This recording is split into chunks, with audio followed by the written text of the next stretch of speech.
Hello, everyone. I received a question on Instagram about one of my videos. In that video, I talked about finding a way to feel happiness through ritual and through chunking down, through taking small steps one at a time in order to micromanage happiness, for want of a better word. What I did not want to imply is that there is a solution to happiness. The topic of happiness is such a complex topic. Firstly, if we're suffering mental health, it is really important that we see a counsellor, a therapist, that we get professional help. That's the first point. Seek professional help. The second point is I would debate the definition of happiness. The word happiness implies bliss or a high, giddy type emotion. I personally believe that working towards contentment or solace is more satisfying. So the question again was how to feel happy, how to have a purpose, how to feel like getting up in the morning. Do any of you have those issues where you think, how can I even get up in the morning? My response was, if we do the little things, so we get up early, we have a healthy breakfast, we go out and do a walk. Now, while I say this, so I'm saying chunk it down, yes, contentment, little bite-sized goals. Sorry, I was cleaning a house and I knocked a cabinet I was moving, so I've just moved, so I've got a mark on my hand. Bite-sized goals are great, but I've definitely gone through stages myself where I don't feel like getting up or I don't feel like going for a walk. There is a measure of self-kindness through this process, and also the simplicity that there is an answer or a silver bullet to being content, satisfied, happy, whatever it is. Each person's life journey is their journey, their walk, their steps in the dirt. And none of us can truly understand what another person's journey is like. So when I do these videos, and now you know I'm doing short videos on YouTube, short videos on Instagram, short videos on TikTok, and then long videos on YouTube, which I'm not compromising. And we are, as much as I really enjoy this environment, and I love your company, I love this beautiful community, we are online, we are not face-to-face, and we are a face-to-face species. We hug, we touch, we hold hands, we lean into each other, we have eye contact, and these physical communications, oh, thank you so much. These physical communications of a hug, they help. And I would suggest that our world, our community is becoming more and more isolated. We are evolving into a community where we are in one-bedroom apartments and we don't know what our neighbour is doing. And in that environment, we have all these cheer-up videos. I think there can be sometimes nothing worse than when I was chatting with my cousin about this, that when your marriage ends or a partner is unfaithful or whatever, and someone says, cheer up, move on, you'll feel better. We, the person experiencing the loss, can say that. But nobody can tell us about our feelings. Nobody knows what it's like to walk in our shoes. And I think the most appropriate response to someone is, I'm sorry you feel that way. That must be incredibly hard. I'm really sorry.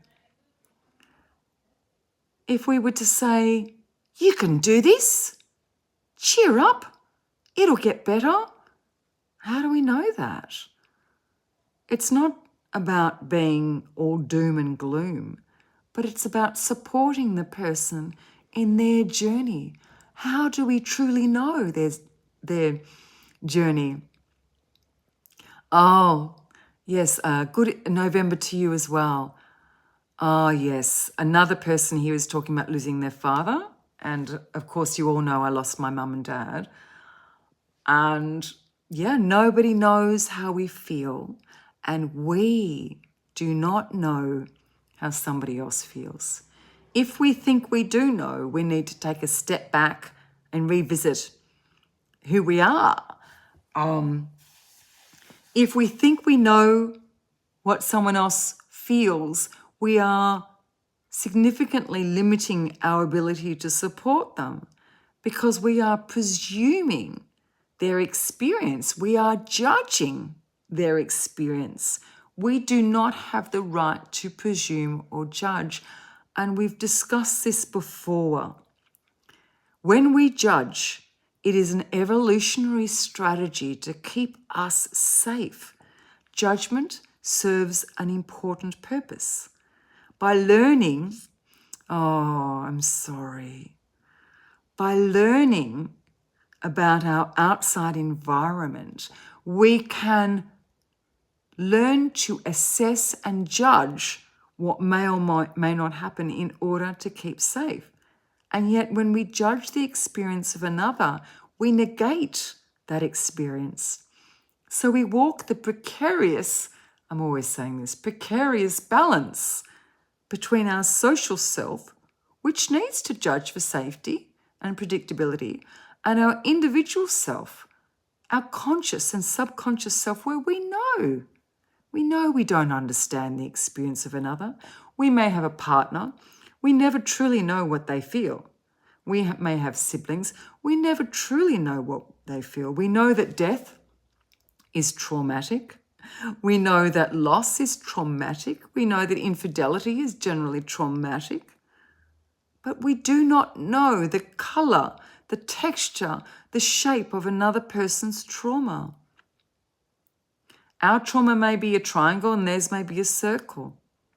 All we can do is be there and say, how can I support you? I am so sorry for your loss. I am so sorry you've gone through this. Is there anything I can do to support you? Rather than saying, cheer up, it'll be okay. You're strong, you're resilient. And I know I say these things on my Instagram and I think there is a time and place for doing so. I enjoy sometimes flipping through the Instagram reels and I feel a pick-me-up from what I listen to. But these shorts, these reels are a moment in time. At best, they may inspire us, but we choose how to feel about the communication we embrace. We choose how to hear words, what meaning to place against words. We choose how to internalize our outside environment, and as such, we can choose not to judge. We can choose not to presume another person's feelings. We can choose not to decide we know how they feel. And we can also expect people not to know what we feel.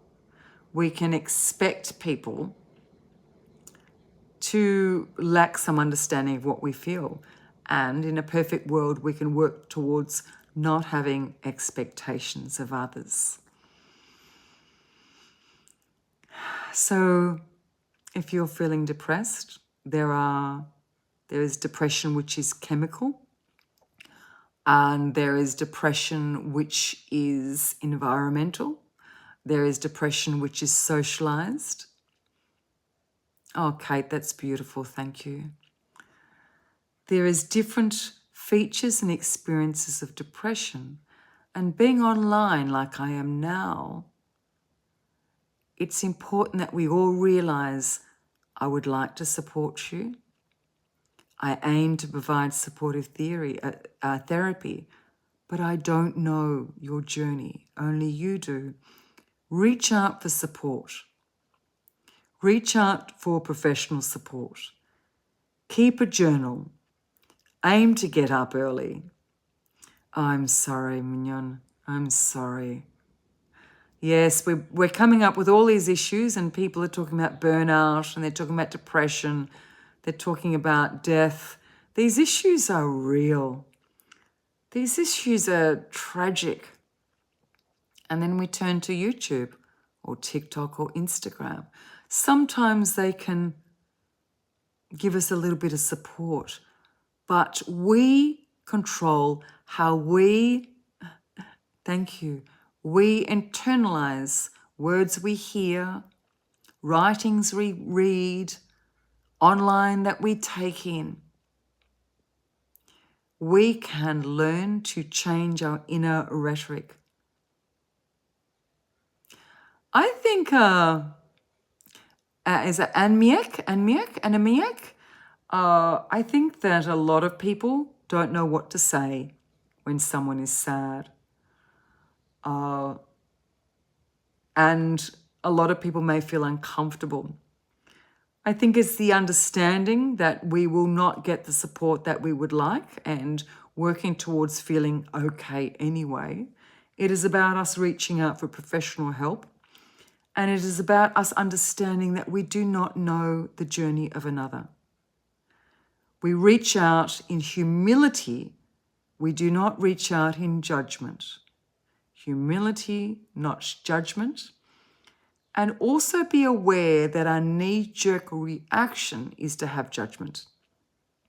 Now, judgment can be harsh and negative, but judgment can also be the decision that we know what they feel. We don't know what they feel. We just don't know what they feel. Sometimes there may be loss and there may be relief around that loss. And so it's important not to project our own values onto another. Anyway, I thought I would say hello. I'm going to finish up in a minute. Annemiek. Thank you, Annemiek. It's delightful having this opportunity to speak with you. Okay.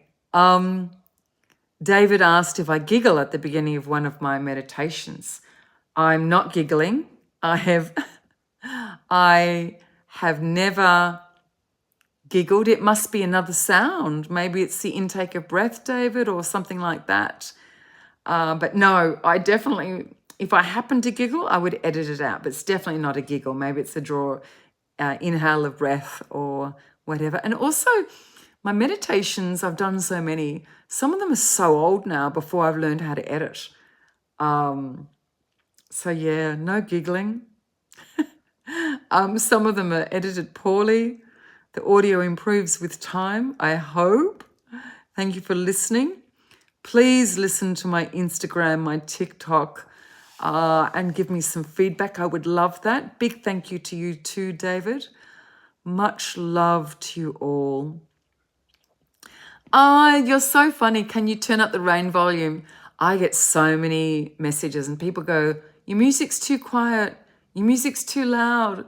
Your music's too quiet. Your music's too loud. I can't get it right. You know that story? I love the rain. That story about the father and son that bring the donkey into the town and they draw the donkey in all different ways and no one's happy with the way they're leading the donkey in and into the town, and it's not possible for me to get it right. I load on Spotify, no background music, so you've got that choice. And I have deliberately placed everything really quietly in the background due to requests. So I'm sorry if it's not perfect for you. I do my best and I'm learning. Remember, we can only do our best. We can only step through life one step at a time. No one is going to truly know us aside from ourselves. Oh, I love rain. I just love rain. Annemiek, yes. Thank you for your understanding. I love doing the longer meditations. I can only do about one a week because they take 20 or 30 hours to edit. Love you all. Virtual hug to all of you. You're doing okay. You are. Thanks for listening. I'll speak soon.